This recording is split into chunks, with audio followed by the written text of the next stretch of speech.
So I want to talk to you about embodying your higher nature.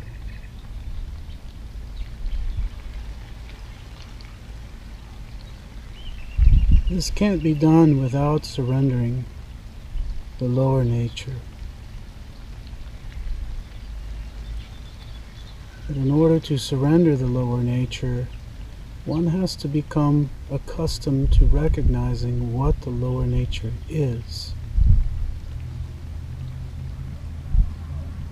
If it were as easy as saying, look, here's your higher nature, embody that, everybody would do that.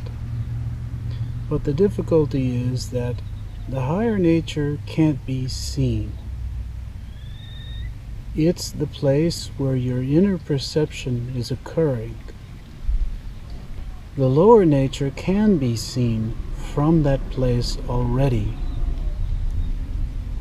But what happens is, because the lower nature has a tendency of creating these multiple facets of identities, they get believed to be who one is. And in that process, the place where one is looking from is easily forgotten.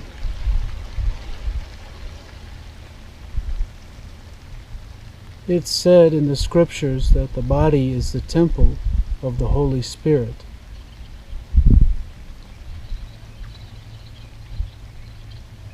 It doesn't mean that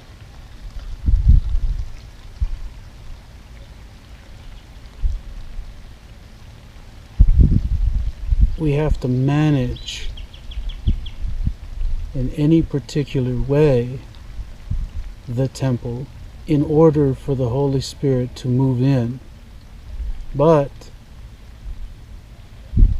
taking such consideration can help the invitation of grace, which is a manifestation of the presence of the Holy Spirit.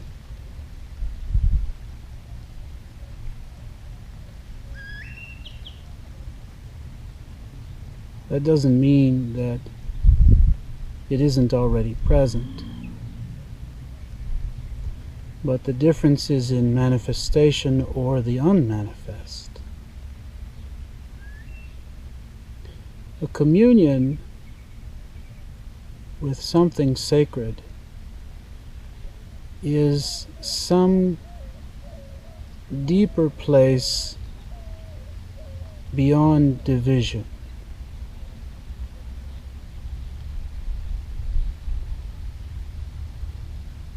So it has to be understood that when one is inviting something divine and holy to be embodied from an awake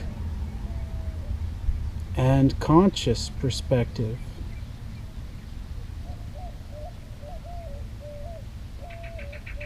then it really has to be understood that that embodiment is not going to happen outside of oneself. When Jesus spoke about union with the Father, he said, "Let them be one with you, even as I am one with you."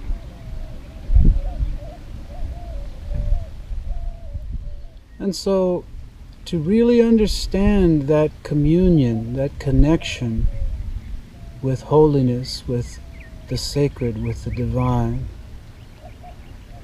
we have to get rid of the concept of separation. That's what surrender is about. First of all, believing in separation kind of makes it so. So one has to drop the believing in separation so that room can be made to see where the connection in this communion actually exists beyond such illusions of separation.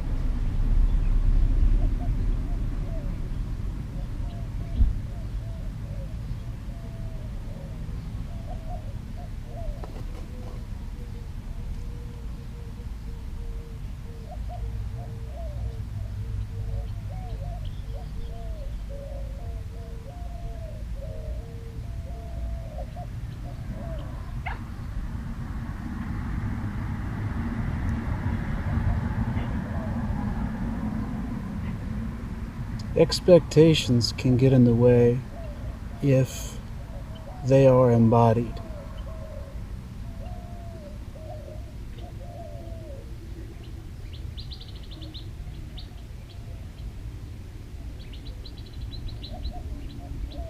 Allowing what's unfolding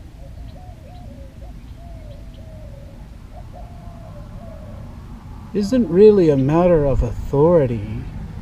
It's a matter of acceptance.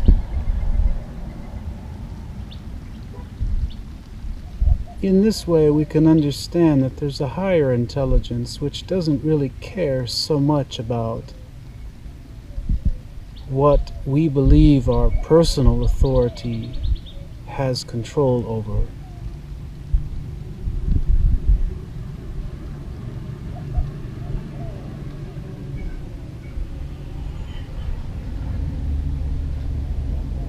And this can be a beautiful thing because it causes us to look into something higher than that conditioned lower nature.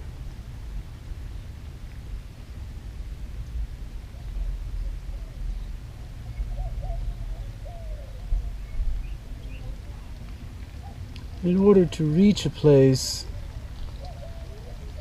which isn't divided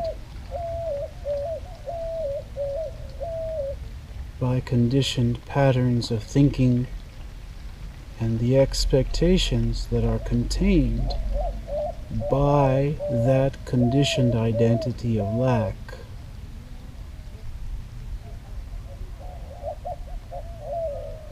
Desire and lack go hand in hand. It's in the middle ground where reality is happening that something healing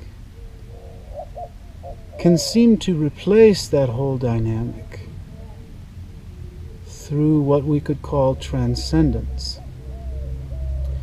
But it only appears like that kind of dynamic can happen from the place where one is believing that separation is a reality.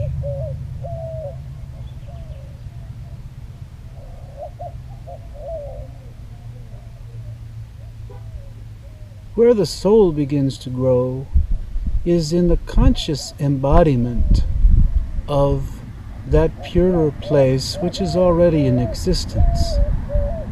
So through this progressive unfoldment of one, discovery, and two, embodiment, something brand new is nurtured and fostered.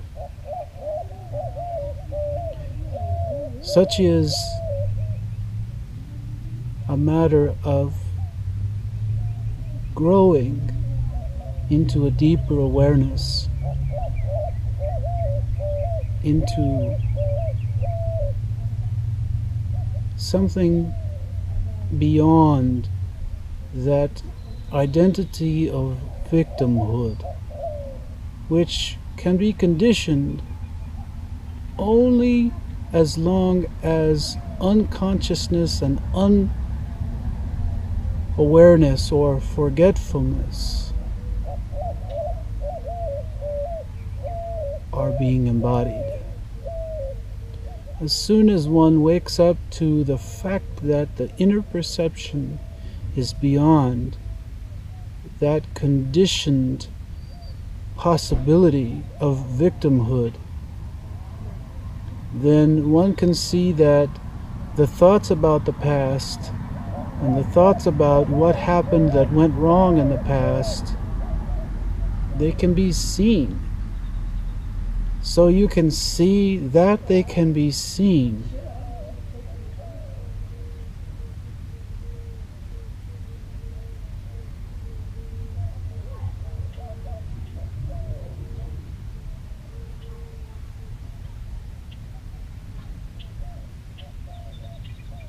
If one can reach the place of inner acceptance with what's unfolding, even when it doesn't meet the expectations which have been set forth by the mind and the egoic agenda of what should and shouldn't be, this is the place where freedom is found. This is the place where salvation can begin to be understood. And I say begin because the whole sanctification process is not something that is immediate.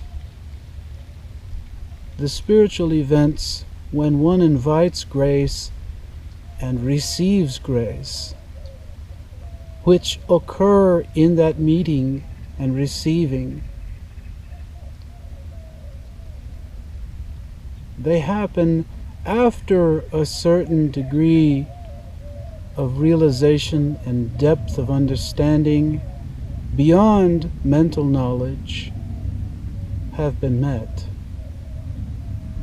This kind of understanding is like walking through a path in the forest, and one understands how far they've been on the path. They understand certain landmarks, directions that have been taken, turns that have been taken. But this understanding is even more close to reality than just the historical memorization of where one has been on the path, because this understanding is something that's present. So it can be like that, but it can't quite be that as far as the description of the path is concerned.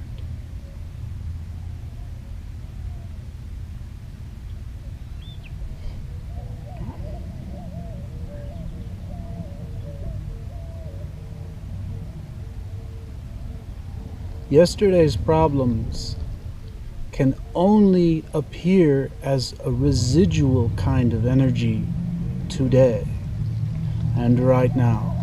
They are not what's happening right now as they happened yesterday. The very fact that they change is a clue that we can observe into their changeful nature.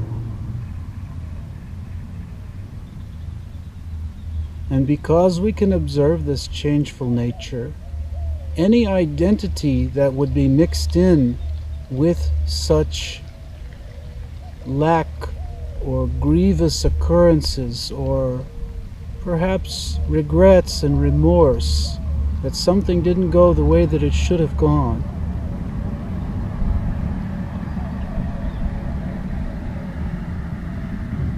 we can also see that that identity has no real anchor. It doesn't have an anchor in reality. If that perceived occurrence is what's believed to be reality, then that reality is a changeful reality. It is real in the fact that it's changeful. But the ego would like to take the snapshot of yesterday and say that there's something solid in it. There's something permanent in it. And that simply is not true.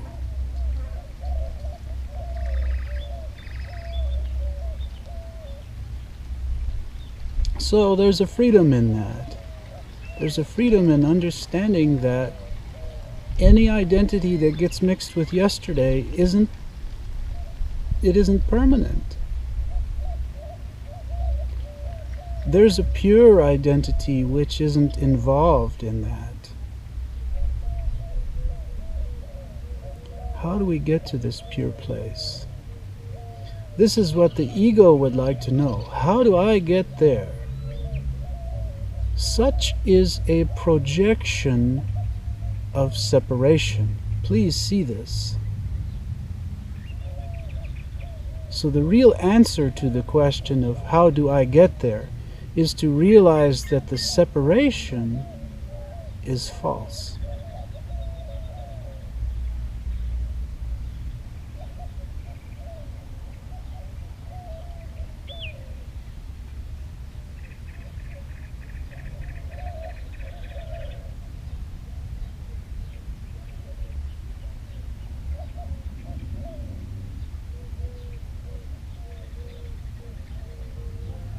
And when one reaches that place inside where there is no need to reach for anything to support an identity or to heal an identity from yesterday, then the healing occurs all by itself, because that separation is healed.